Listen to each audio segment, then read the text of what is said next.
From the Gray Man Briefing, this is a summary of recent developments regarding the Second Amendment, cybersecurity, protests, supply chain disruptions, national security, law and order, free speech, censorship, government oversight, and more. For the prepared citizen, it's critical to remain aware of the events, developments, as well as the emerging trends and threats in your environment. This allows us to take preventive steps and courses of actions to deter further decline, unrest, overreach, and insecurities, or to overcome disruptions, shortages, and hazards. For Survival Dispatch, Wesley from Super SE will be reading out the latest summary of recent developments, or SWORD, as published by the Gray Man Briefing. To get this news and intel delivered in real time, unredacted and with analysis, join at www.graymanbriefing.com. That's Gray with an A. Let's start with a national security briefing, and let's talk about the Russian satellite launch that happened on May 16th. Russia launched the satellite into low Earth orbit, which U.S. officials believe to be a new counter-space weapon.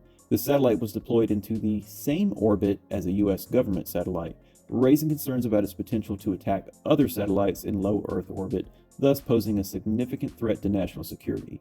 Moving on to Ukraine and their drone attack, which hit a Russian strategic early warning radar site in Krasnodar Krai. This damage affects Russia's nuclear missile detection capabilities and marks a critical escalation in the conflict. The attack raises concerns about further Ukrainian strikes on strategic Russian military sites and the broader ramifications for international security. Moving on to these infiltration attempts on U.S. military bases, the commander of the United States Fleet Forces Command has warned of an increase in foreign nationals attempting to infiltrate U.S. military bases. Such incidences are happening 2 or 3 times a week, according to him, with also reports of surveillance drones and foreign nationals trying to either surveil or breach various military installations. This includes Chechens, Jordanians, and Chinese being stopped at gates or found to have attempted an entry. The growing trend poses significant security concerns for U.S. military installations. And let's look at that illegal marijuana operation over in Maine, the state of Maine.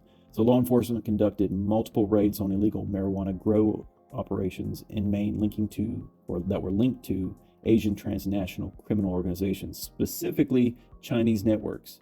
Since June 2023, authorities have raided 34 properties and arrested 30 to 50 individuals. So some of the people arrested at these sites were not revealed, their names were not revealed, or even if any arrests were made, it wasn't revealed. However, of the approximately 30 people that were arrested, they all have Chinese names. There are 200 sites that still exist in the state that have yet to be raided. The operations are part of a broader effort to crack down on illegal drug manufacturing in the state, but the Chinese-operated sites could also be connected to some yet-to-be-revealed CCP-linked threat to national security. And while we're talking about Maine, let's talk about the WMD training exercise that's coming up here in a couple days. Maine's Emergency Management Agency and the Maine National Guard's Civil Support Team, the CST, will conduct a 3-day training exercise known as Katahdin Shield 2024 from June 3rd to June 6th to prepare for potential weapon of mass destruction attacks, and also some CBRN training in there as well. The operation involves 30 agencies, including federal authorities, state law enforcement, fire departments, and hazmat teams. Officials have advised the public to avoid exercise areas and expect increased activity. So nothing right here says the two are connected, the Chinese marijuana plants, marijuana operating sites, and this training exercise, but kind of curious of what's happening right now in Maine, and I guess we'll follow up with that soon if the briefing posts anything more about it. Keep in mind, if you want to know anything more about these briefings we're giving you, we're just giving you a couple of sentences, kind of a bottom line up front about what happened. But the Gray Man Briefing goes into further detail. They provide analysis and sources for all this. So if you're interested in anything, go to www.graymanbriefing.com and you can sign up to get this information, this intel sent direct to your phone or to your email. Continuing with our national security and looking at some global security implications, Let's talk about China some more. The Chinese Foreign Ministry has announced sanctions against the U.S. defense sector. These sanctions are in response to the company's involvement in the Russia-Ukraine conflict and defense sales to Taiwan. The targeted companies include Lockheed Martin, Javelin Joint Venture, Raytheon Missile Systems, General Dynamics, Intercoastal Electronics, Applied Technologies Group, and others, including their senior leadership. This move by China is seen as a significant escalation in the ongoing geopolitical tensions between the two countries. More on Russia and Ukraine. Sources indicate that Russia is willing to accept a ceasefire with Ukraine, if the territories currently occupied by Russia remain under Russian control during an indefinite freeze of the conflict. President Putin seems prepared to halt the ongoing war through a ceasefire that acknowledges the current battlefield front lines. However, he is also ready to continue this conflict if necessary. Putin has expressed frustration with what he perceives as Western efforts to hinder peace negotiations with Ukrainian President Zelensky. And Zelensky continues to reject these peace talks, according to Putin. The Biden administration could possibly pressure Zelensky to accept the freeze to signal a semblance of victory and peace ahead of the 2024 U.S. presidential elections. The proposed ceasefire would leave Russia in control of significant portions of 4 Ukrainian regions, which is a condition Zelensky has consistently opposed. Okay, so China's People's Liberation Army, the PLA, has launched Joint Sword 2024A. This is that series of military drills we're seeing right now surrounding Taiwan. The PLA stated these drills are strong punishment for the separatist acts of the Taiwan Independence Forces. The drills are designed to test the PLA's ability to seize control over Taiwan. Chinese military aircraft and naval vessels have been deployed in the Taiwan Strait to the north, south, and east of the island, as well as near the Taipei-administered islands of Kinmen, Wukyu, and Dongyan, along with Matsu. These drills have crossed a median line known as Taiwan's Air Defense Identification Zone, that's the ADIZ. So Taiwan is preparing for any sort of takeover of their island. Reports confirm that computer chip makers ASML and TSMC can disable advanced chip-making machines remotely in the event of a conflict between China and Taiwan. U.S. officials are in talks with the Netherlands right now to regulate chip exports to China, and we're talking about those supercomputer semiconductor chips that's in everything from cars to computers. Recently, the U.S. imposed restrictions under the Advanced Computing Chips Rule to control AI chips exports to China. An invasion of Taiwan by China would severely impact the global supply chain, affecting technology used in vehicles, manufacturing, and computers. Taiwan accounts for about 18% of the world's semiconductor manufacturing capacity and 92% of the world's most advanced chip supply. In response to potential U.S. interference, China retains malware within the U.S. critical infrastructure, such as our power grids, communication systems, and water supplies. This embedded malware could disrupt power, internet, and water infrastructure across the U.S. if it's activated. Because China perceives we're too involved in their attempts to invade Taiwan. The joint sword drills began the same week as a new president took office in Taiwan, highlighting the escalating tensions. The informal demarcation point, the ADIZ, has seen increased incursions since September 2020, becoming common by around August of 2022. The former commander of the U.S. Indo-Pacific Command warned that the threats from China could manifest by 2025. So the big takeaway here is, if China does take over Taiwan, Taiwan can instantly shut down the production of these computer chips, which would devastate the world, but would definitely serve as a good deterrent to keep China from even attempting to get into their island. Also, the USS Ronald Reagan, that carrier Strike Group 5, has now deployed to the Philippine Sea amid these increased tensions in Taiwan.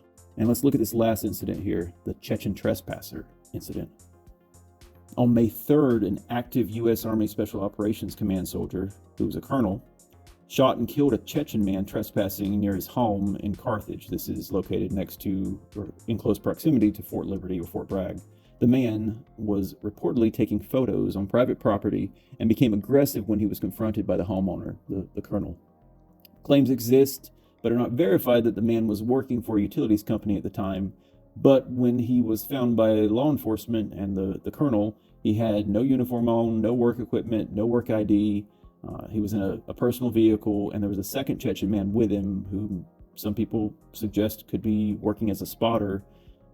Perhaps these Chechens were attempting to either blackmail, collect intel, or something on this colonel. The incident raises concerns about potential foreign actors, surveillance at U.S. military operations, as well as, like I just mentioned, trying to probe our military officers.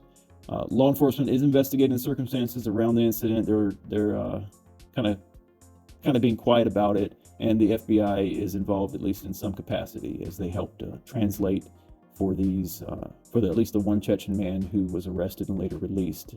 The initial Chechen man, Ramzan Dariv, he was shot and killed. Okay, let's shift topics here and look at the government oversight briefing.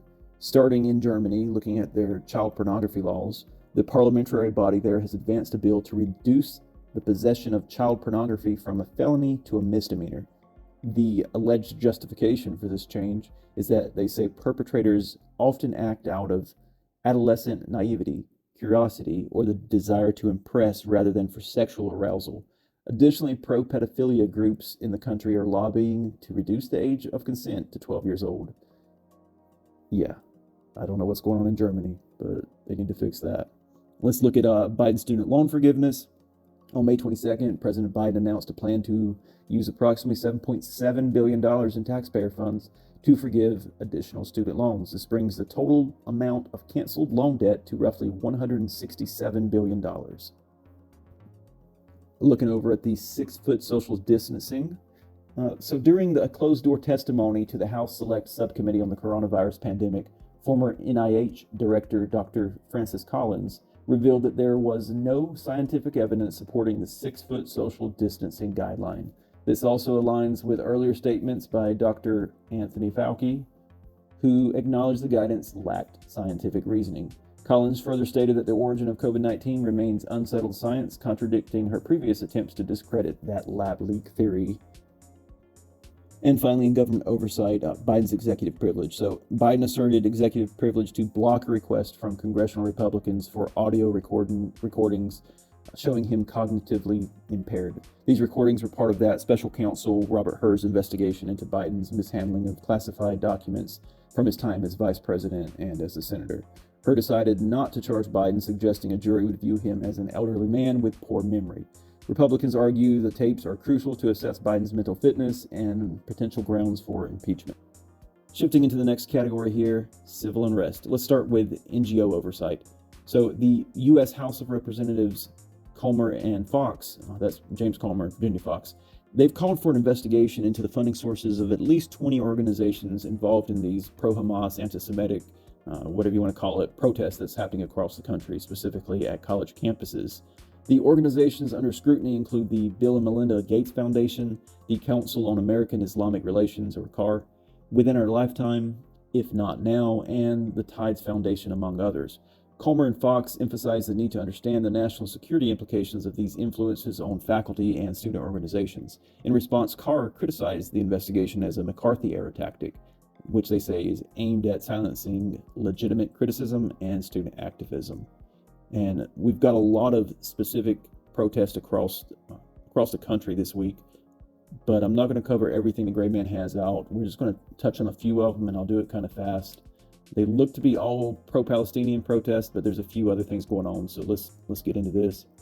So in Richmond, Virginia, at VCU specifically, students conducted a walkout during the governor's commencement speech to protest his stance against pro-Palestinian encampments at schools. Over 100 students marched after they left the commencement speech, calling for a ceasefire in Gaza and divestment by VCU. In Orlando, Florida, pro-Palestinian activists from the Central Florida Queers for Palestine blocked highway traffic near Disney World while chanting, "From the river to the sea." Police cleared the road and made arrest within 11 minutes. Over in Chicago, protesters raised the Palestinian flag above the U.S. flag at the Daley Plaza. Separately, a 17-day occupation at DePaul University resulted in $180,000 in physical damages to the buildings, and the crowd was finally cleared out late last week. In New York, Pro-Palestinian activists targeted the residence of the CEO of Lockheed Martin. They vandalized his building with red paint or fake blood. In a separate event, New York City saw violent riots with pro-Palestinians assaulting police, vandalizing businesses, and setting an NYPD bus on fire. Also, Trump supporters there, about 20, I believe it was 20,000 plus, gathered for a rally to support him. That was in the Bronx. At the University of California, riots led to a shelter-in-place order being upgraded to a campus-wide evacuation. 50 plus arrests were made as activists barricaded buildings. In Washington, D.C., pro-Palestinian protesters disrupted the Senate Foreign Relations Committee hearing, calling the Secretary of State the butcher of Gaza and demanding an end to genocide. In L.A., protesters reoccupied UCLA property, erecting barricades and tents. Police made over 200 arrests. Nationwide, the pro-abortion group Ruth Sent Us has shifted focus from supporting abortions to supporting pro-Palestinian protests and, again, increasing fear-mongering of COVID-19 and the supposed dangers that it still exist. The group opposes mask bans, such as the one NC just introduced, even if those masks are worn during the commission of a crime. There's another dozen or so various protests that's occurred, but I'm not going to get into all of them just for time purposes. Let's move into our next category. Major crime. Let's look at the Chicago shootings. So over the weekend of May 17th, Chicago experienced 31 separate shootings, resulting in 45 gunshot wound victims. A mass shooting was included in this number, along with a lot of stabbings. I don't know how many, I don't know if it's mentioned in the briefing, but what I've got here says multiple stabbings. In 2022, the city saw over 2,400 shootings, 600 murders, 11,000 robberies, 2,000 rapes, and 29,000 vehicle thefts. Despite the high rate of crimes, mainstream media coverage remains selective, often under-reporting incidents when both victims and suspects are minorities. Let's look at the stabbing incident in Braintree. A transgender individual entered an AMC theater and stabbed 4 female children aged 9 to 17 with a 10-inch kitchen knife. He didn't know them. He entered the theater without getting a ticket. He identifies as a female, and his social media also shows that he prefers the she pronoun. It's unsure why he did this, but after stabbing those 4 children, he then fled, went to a McDonald's in Plymouth, the McDonald's fast food restaurant, where he stabbed 2 adults. Police located the suspect. They entered a pursuit with him. He crashed his vehicle. It caught fire. He was arrested. And the suspect is also supposedly wanted for a separate murder in Connecticut. Probably another incident you won't see much coverage of on TV. And finally, let's finish up here with one legal update.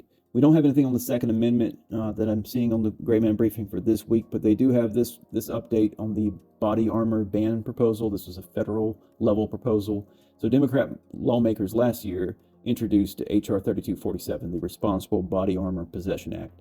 This was introduced to the House. The bill aims to ban the purchase, ownership, or possession of body armor by civilians, with violators facing fines or imprisonment for up to 10 years, or both. The bill includes a grandfather clause, at least the earlier bill did, and exceptions for current owners. The bill has now been reintroduced as of early May or mid-May, and it's possibly going to be a replica of the previous version. I'm not seeing it online yet. It sought to restrict the enhanced body armor, so this is anything exceeding Type 3 ballistic performance standards. That's it. We appreciate you listening. This is Wes from Super SE, and I've been reading the Gray Man briefings past week or so of coverage. You can sign up for it at graymanbriefing.com. That's gray with an A. Take care and be safe. Get unredacted, real-time briefings sent via email and through the Telegram and Signal apps by joining the Gray Man Briefing.